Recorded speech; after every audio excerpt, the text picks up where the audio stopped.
Tudo bem, pessoal? Bom dia, boa tarde, boa noite. Já fazia um tempo que eu não tocava gaita aqui no canal. Tempinho considerável. E hoje eu resolvi fazer uma gracinha para vocês. Bom, qual é a questão? Este é o canal Literatura Voa, meu nome é André Carneiro Ramos.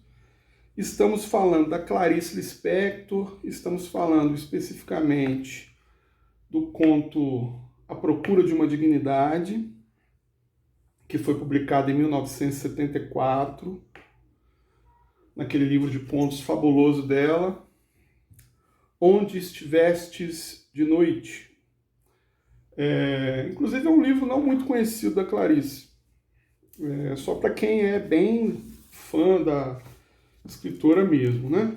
Bom, aí hoje eu estava lendo outras coisas, a gente continuou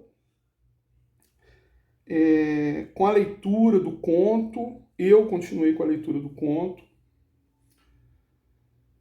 só que a gente vai lendo outras coisas também, né? Então, assim, eu me deparei com uma leitura muito legal, muito bacana da Clarice, comentando com o Fernando Sabino sobre o Grande Sertão Veredas, do Guimarães Rosa. Eu tenho em mãos aqui esta edição de 2019 da Companhia das Letras. Eu tenho mania de colecionar edições do Grande Sertão Veredas. Eu tenho esta edição aqui, que é a 9ª edição. Ela continua, vamos colocar assim, o projeto gráfico inicial da primeira edição, com as ilustrações do Poti, né, como vocês estão vendo aqui na capa. É uma edição maravilhosa, maravilhosa. Aqui no final tem uma questão que eu acho incrível, né? Tem uma nota aos leitores, em que a livraria pede, né, aos leitores e aos que escreverem sobre este livro, pede-se não revelar a sequência de seu enredo, a fim de não privarem os demais do prazer de descoberta do Grande Sertão Veredas. Eles estão se referindo ao final da Diadorim, né? Enfim, muito bacana. Eles estão fazendo um apelo aí para os leitores para não saírem contando aí a questão dilemática ali dos personagens, né? Do Riobaldo, de Diadorim e tudo mais. Esta edição aqui, ela foi a primeira edição da Companhia das Letras, esta aqui. A Companhia das Letras adquiriu os direitos de publicação do Grande Sertão Veredas, não da obra toda do Guimarães, só do Grande Sertão Veredas. E aqui na edição nós temos uma coletânea de textos. Tem do Roberto Schwartz, da Valnice Nogueira Galvão, Benedito Nunes, Davi Arrigucci Júnior, Silviano Santiago, e tem uma carta, né, umas cartas do Fernando Sabino e da Clarice Lispector. Então, eu gostaria de, só a título de curiosidade mesmo, comentar com vocês aqui uma carta que a Clarice escreveu para o Fernando Sabino. Ela diz assim, sobre a leitura do Grande Sertão Veredas, feita em 1956, no ano do lançamento do Grande Sertão Veredas. Volto a dizer, estou abrindo um parênteses aqui na leitura do conto A Procura de uma Dignidade, para a gente só comentar, porque o Guimarães também é um representante da geração de 45, da terceira geração do modernismo brasileiro, a prosa, enfim. Então é interessante a gente ver como que foi a percepção de uma grande escritora acerca de um outro grande escritor. Então ela diz assim, ela, Clarice, Fernando, estou lendo o livro de Guimarães Rosa e não posso deixar de escrever a você. Nunca vi coisa assim. É a coisa mais linda dos últimos tempos. Não sei até onde vai o poder inventivo dele. Ultrapassa o limite imaginável. Estou até tola. A linguagem dele, tão perfeita também de entonação, é diretamente entendida pela linguagem íntima da gente. E nesse sentido, ele mais que inventou, ele descobriu, ou melhor, inventou a verdade. O que mais pode querer? Fico até aflita de tanto gostar. Agora entendo o seu entusiasmo, Fernando. Já entendia por causa de Sagarana. Mas este agora vai tão além que explica ainda mais o que ele queria com Sagarana. O livro está me dando uma reconciliação com tudo, me explicando coisas adivinhadas, enriquecendo tudo. Como tudo vale a pena, a menor tentativa vale a pena. Sei que estou meio confusa, mas vai assim mesmo, misturado. Acho a mesma coisa que você, genial. Que outro nome dar? Esse mesmo. Me escreva, diga coisas que você acha dele, assim eu ainda leio melhor. Um abraço da amiga Clarice, Feliz Natal. Então é um luxo a gente perceber essa troca entre os escritores, entre a Clarice Lispector e o Fernando Sabino, que também é um grande escritor brasileiro. Eles eram muito amigos, trocavam muitas cartas. E os dois aqui totalmente fascinados com a prosa genial, inovadora, digamos assim, evocadora de vocábulos inusitados, porque tem muito da criação ali do próprio Rosa, enfim, Grande Sertão Veredas é sempre uma leitura incontornável.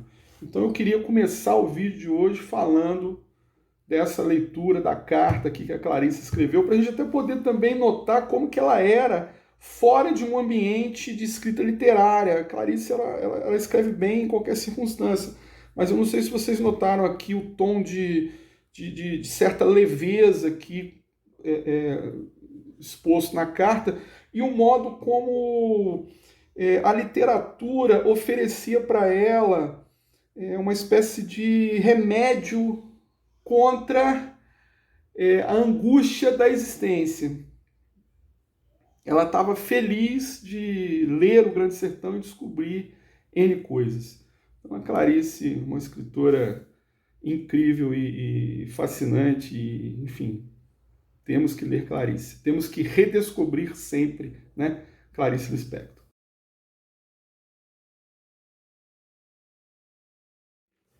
Voltando na questão, a proposta nossa não é tanto discutir questões da personalidade da Clarice e da estética da Clarice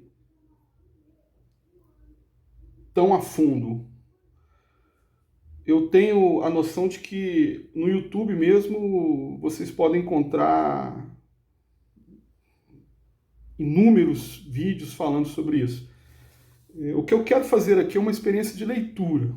É claro que a gente acaba comentando sobre esses aspectos, porque a leitura do conto suscita isso, mas eu quero enfatizar a leitura do conto. Então a gente já estava ali naquela primeira parte em que a senhora J.B. Xavier, Jorge B. Xavier, ela estava perdida no Maracanã, totalmente esquecida das coisas. Maracanã representando aquela espécie de prisão, né? Enfim. E ela já estava saindo de lá, ela já estava dentro de um táxi indo para uma determinada rua. Nós paramos nessa parte, né? O chofer paciente, conversando como que se referisse a uma criança e tudo mais. Então, o que acontece em seguida, né? Vamos continuar com a leitura aqui, só para a gente poder ter essa noção mais fidedigna do texto. Então, de repente, reconheceu as pessoas que procuravam e que se achavam na calçada de fronte de uma casa grande. Era, porém, como se a finalidade fosse chegar e não a de ouvir a palestra que a essa hora estava totalmente esquecida, pois a senhora Xavier se perdera de seu objetivo. e não sabia em nome de que caminhara tanto. Então viu que se cansara para além das próprias forças e quis ir embora. A conferência era um pesadelo. Então pediu a uma senhora importante e vagamente conhecida e que tinha carro com chofer para levá-la em casa, porque não estava se sentindo bem com o calor estranho. O chofer só viria daí a 1 hora. Então a senhora Xavier sentou-se numa cadeira que tinham posto para ela no corredor. Sentou-se empertigada, na sua cinta apertada, fora da cultura que se processava de fronte da sala fechada, de onde não se ouvia som algum. Pouco lhe importava a cultura. E ali estava nos labirintos de 60 segundos e de 60 minutos que a encaminhariam a 1 hora. Então, este parágrafo ele é muito sinalizador. Por quê? Aqui a gente percebe o seguinte: ela estava procurando, quando ela sai do Maracanã, ela procura o endereço da palestra, o destino da palestra. O moço do táxi, ele tenta ajudá-la, né? Ele diz assim: pois então não se afobe, vamos procurar calmamente uma rua que tenha Gusmão no meio e Coronel no fim, e por aí vai. Então eles conseguiram, a gente entende que eles conseguiram chegar no local da palestra. Lá no local da palestra, ela se viu mais ainda perdida. Aquela palestra tinha perdido totalmente o sentido para ela. É interessante a gente pensar como que uma pessoa nesse estado mental, vamos colocar nesses termos, ela reavalia as prioridades de sua vida, né? Aquilo que tinha um valor, aquilo que representava um objetivo, de repente não significa mais nada. E esse estado de espírito, ele representa muito, né, essa questão da crise, não só existencial, mas da crise que representa muito do ser humano mesmo, que é a questão do envelhecimento, que é a questão da perspectiva da finitude. É a morte que está se avizinhando ali para a senhora Jorge B. Xavier, ela tomando contato com as suas fragilidades, o que a gente percebe aqui é que uma parte dela está totalmente em frangalhos, está totalmente esquecida das coisas, mas ainda uma parte dela reflete sobre todas essas mazelas que estão lhe ocorrendo. Essa é uma constatação que talvez somente algumas pessoas é que consigam mesmo ter acerca da sua própria condição humana. Aí vocês podem falar: poxa, André, mas que história é essa? Que baixo astral é esse? Mas enfim, meus amigos, é uma questão da existência, é uma questão que nós não gostamos muito de parar para averiguar, mas ela se apresenta, e é muito triste quando ela se apresenta através da fragilidade de pessoas que a gente ama. Aqui no caso, essa fragilidade ela se estabelece a partir da personagem da senhora Xavier. Ela tendo essa constatação, ela colocando aqui, por exemplo, em xeque a importância da cultura. A cultura não tem mais nenhuma relevância aqui para ela, porque o estado de espírito dela, o estado mental dela, a condição humana dela vai além de tudo isso, né? Vai além de qualquer situação que possa amenizar isso através de um jogo de poder, uma questão social e tudo mais. Não, para ela não. Para ela, o mundo está jogando na cara dela uma realidade que talvez ela não esteja preparada para enfrentar. Né? Então, continuando aqui, ela consegue, né, pegar o táxi e ela mora no Leblon, a gente verifica isso aqui no texto e já dá para ter uma noção da condição social dela e tudo mais. E ela, mais uma vez, pergunta se não havia de novo caminho de saída. Essa coisa do caminho de saída é uma provocação que insistentemente vem à tona. Ela precisa se livrar daquilo, ela precisa respirar, mas ela não consegue. Vamos lá. Continuando aqui. Então,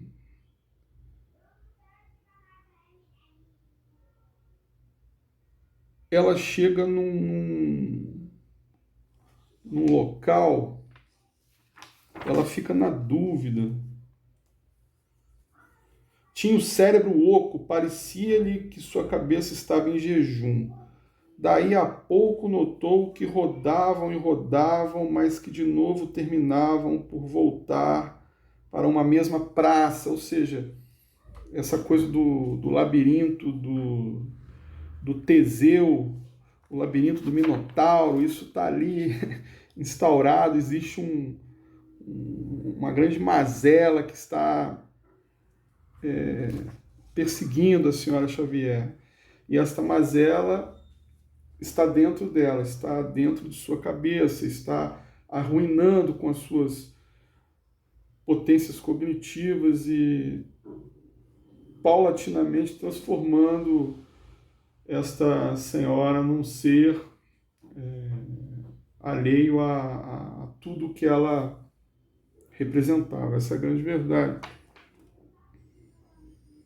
Enquanto isso fumava, lembrou-se de que era mês de agosto e diziam que agosto dava azar.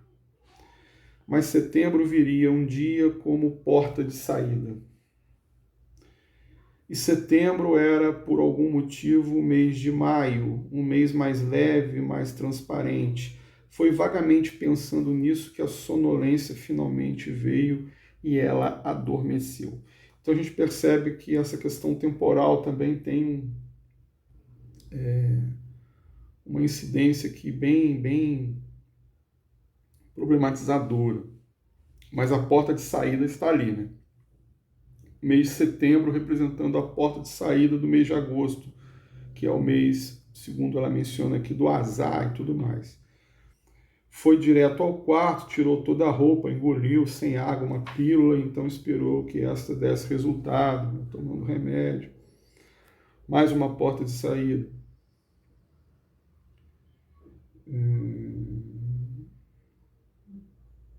Aí ela resolve sair, ela quer ir para Ipanema.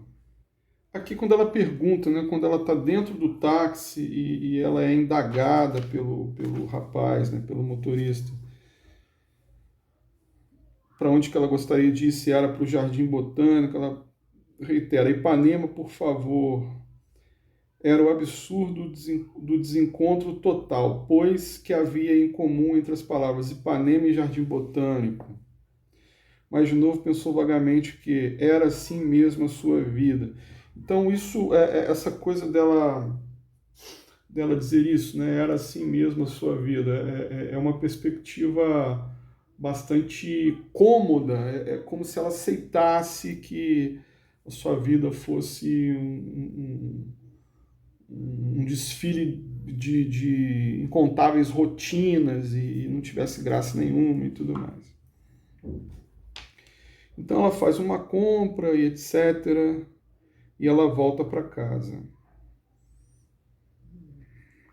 Aí acontece uma situação que é muito, mas muito interessante, né?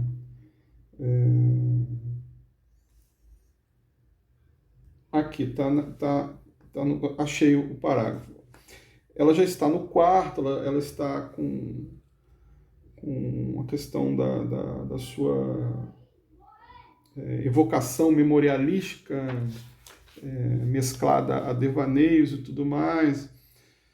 Aqui tem uma parte antes do que eu quero ressaltar. Então pensou o seguinte, que ela forçaria o destino e teria um destino maior. Aqui é como se ela quisesse dar um salto aí na sua vida. Com força de vontade se consegue tudo, pensou, sem a menor convicção. E isso de estar presa a um destino ocorrera-lhe porque já começara sem querer a pensar em aquilo. Então esse aquilo a gente não sabe por enquanto o que vem a ser. Esse aquilo, o que é o aquilo. Mas tudo o que lhe acontecera ainda era preferível sentir aquilo. E aquilo veio com seus longos corredores sem saída. Aquilo, agora sem nenhum pudor, era a fome dolorosa de suas entranhas, fome de ser possuída pelo inalcançável ídolo de televisão.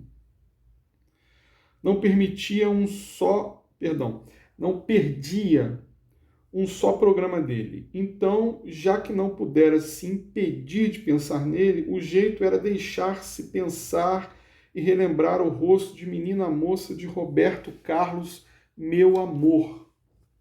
Então aqui entra em cena a figura do Roberto Carlos representando uma espécie de entidade libertadora, um desejo da juventude, um momento de plenitude sexual até,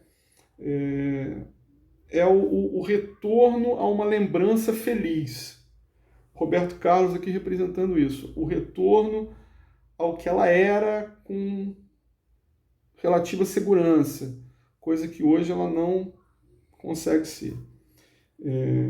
Então ela vai lavar as mãos e tudo mais. Se eu quiser muito, mas muito mesmo, ele será meu por ao menos uma noite. Aí ela começa a divagar, né, sobre Roberto Carlos. Mas quem sabe, se desistisse de Roberto Carlos, então é que as coisas entre ele e ela aconteceriam. Então chega um momento assim dilemático mesmo, uma questão muito pesada, até que é o momento em que ela se olha no espelho. Ela era uma coisa seca, como um figo seco, mas por dentro não era esturricada. Pelo contrário, parecia por dentro uma gengiva úmida, mole assim como gengiva desdentada.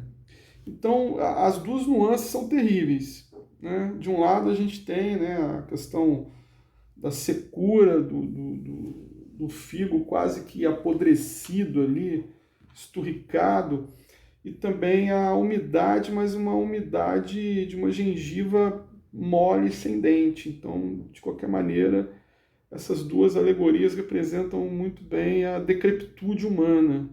Aí tem uma frase aqui muito impactante: de pé no banheiro, era tão anônima quanto uma galinha.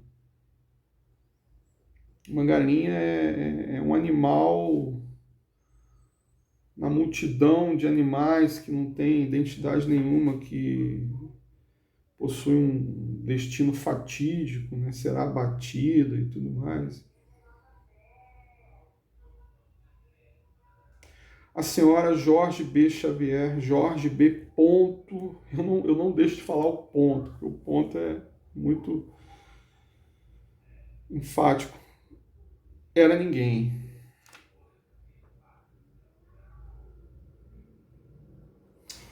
Pois é, aí a gente está caminhando para o fim, né?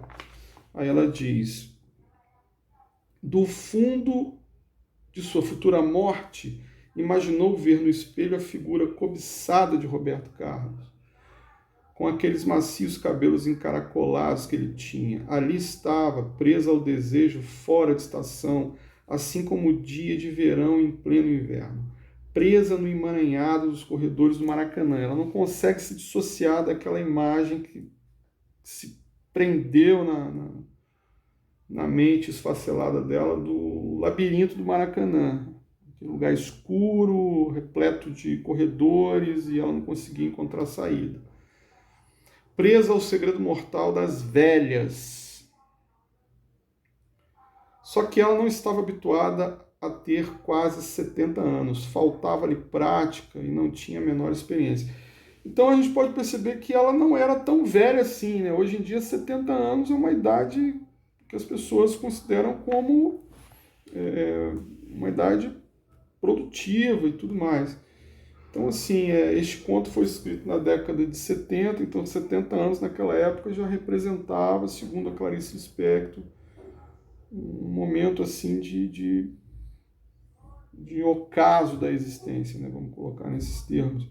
Faltava-lhe prática e não tinha a menor experiência. Então disse alto e bem sozinha, Robertinho Carlinhos. Então ela diz os dois nomes do Roberto Carlos, no diminutivo, para aproximá-lo cada vez mais dela. Aí ela acrescenta, meu amor. Ouviu sua voz com estranheza, como se estivesse pela primeira vez fazendo, sem nenhum pudor ou sentimento de culpa, a confissão que, no entanto, deveria ser vergonhosa. A senhora devaneou que era capaz de Robertinho não querer aceitar o seu amor porque tinha ela própria consciência de que este amor era muito piegas, melosamente voluptuoso e guloso. E Roberto Carlos parecia tão casto, tão assexuado. Essa parte é interessante, que a gente fica pensando no Roberto Carlos da Jovem Guarda, aquele mocinho, né, impoluto, com aquele cabelinho penteadinho, tudo certinho, aquela imitação dos Beatles na fase tranquila, né, com os terninhos e tudo mais. Então, assim, isso ficou gravado na cabeça da senhora Xavier. Estamos encaminhando para o fim, então. Agora nós temos os dois últimos parágrafos, que são bem curtos e vale a pena a gente ler na íntegra. Seus lábios levemente pintados ainda seriam beijáveis? Ou por acaso era nojento beijar boca de velha? Examinou bem de perto e inexpressivamente os próprios lábios. E ainda inexpressivamente cantou baixo o estribilho da canção mais famosa de Roberto Carlos. Quero que você me aqueça neste inverno e que tudo mais vá para o inferno. Música que nem o próprio Roberto canta mais, por questões religiosas, etc. Mas vejam só, quando ela diz que quer que tudo vá para o inferno, é como se ela estivesse mandando as favas, né? Toda aquela situação que se apresenta e tudo mais. Foi então que a senhora Jorge B. Xavier bruscamente dobrou-se sobre a pia, como se fosse vomitar as vísceras, e interrompeu sua vida com uma mudez estraçalhante. Tem que haver uma porta de saída.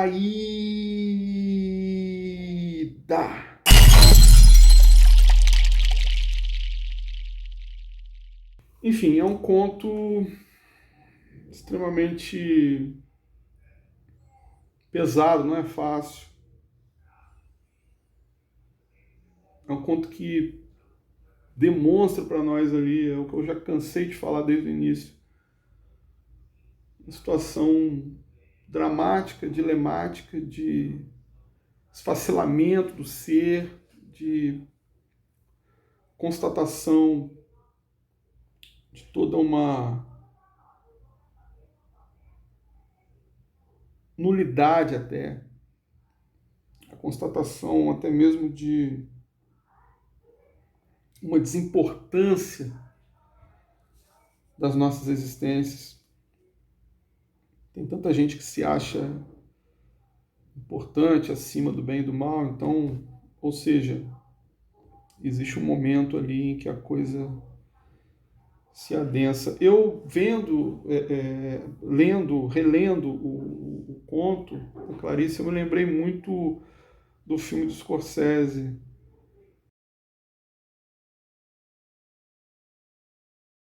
Enfim, daquele homem que foi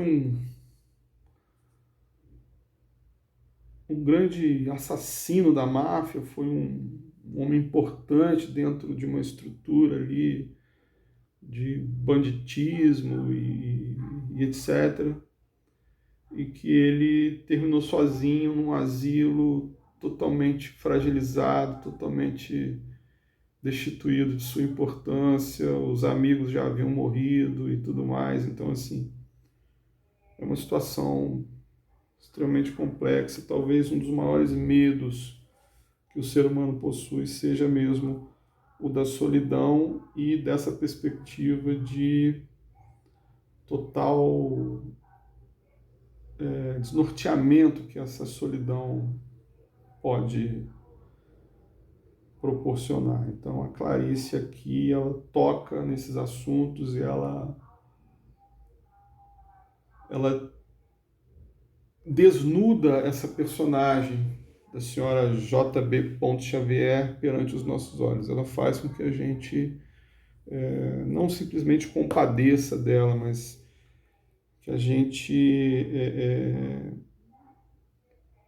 possa até mesmo entender os motivos. A gente pode não concordar com o que ela está prestes a fazer, mas a gente consegue entender os motivos. É a literatura, uma vez mais, colocando diante de nossos olhos uma perspectiva que talvez somente ela consiga nos aproximar disso de forma tão enfática. A gente assistindo a um filme, vendo uma peça de teatro, é uma sensação muito particular, claro, evidentemente. Mas a leitura, por ser uma experiência, perdão, por ser uma experiência solitária, ela faz com que possamos mergulhar com mais ênfase nisso tudo. Então é isso, gente. Eu gostaria de desanuviar um pouco aí o tema, né, que é um tema triste. Finalizar aqui tocando um pouquinho mais aqui a gaitinha para vocês. Então, um grande abraço, tudo de bom. Literatura voa e a gente volta em breve aí com mais algumas considerações literárias, poéticas, enfim. Um grande abraço.